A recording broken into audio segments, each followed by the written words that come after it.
podcast has definitely like sped up decisions from my audience to work with me. So that has been happening all along. But yeah, the other, I don't know when, a month ago, I don't remember. Someone had been listening to my podcast, and I'm not sure where they found my podcast, so I need to look into that. But someone had been listening to my podcast, and basically they were like, from the podcast, I know that if I work with you that I'll make money. And they knew that I was the right person to support them with what their goals were.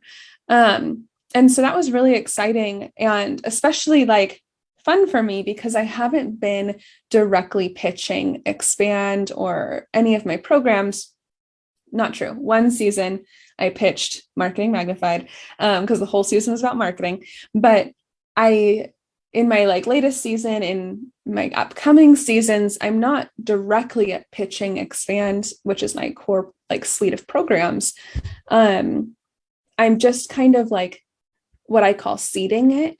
I'm really just looking at like, sometimes I'll say things like, I do this with my clients, or I'll say, oh, we do this inside of Expand. Like I'll kind of like say that, but I'm not like doing like a full commercial for Expand or something like that.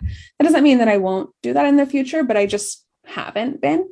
So it was cool to see that even with only seeding my work and seeding working with me, it still converted.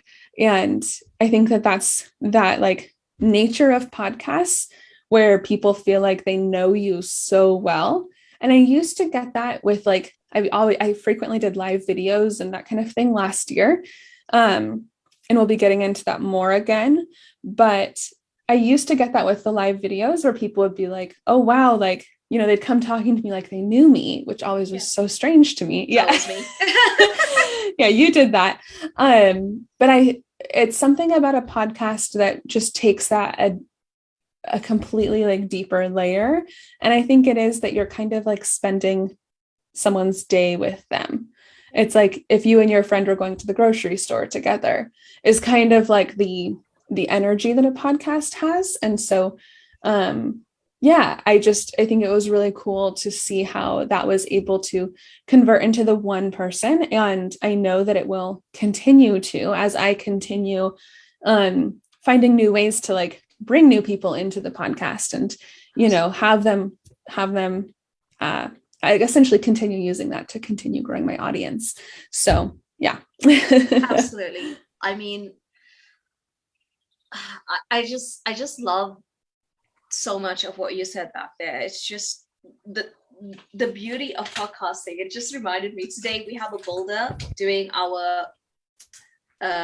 my bathroom, and I was busy packing a backpack because I'm at a friend's place now to shower because we don't have a bathroom.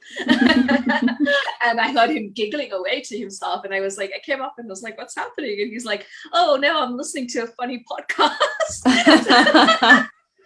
Nice. I was like laughing to myself in my brain that yes, I say this to all my clients. I'm like, people are listening to you in the, like, he's listening while he's building my bathroom, it's so intimate, you in their ears, that they literally feel like they know who you are.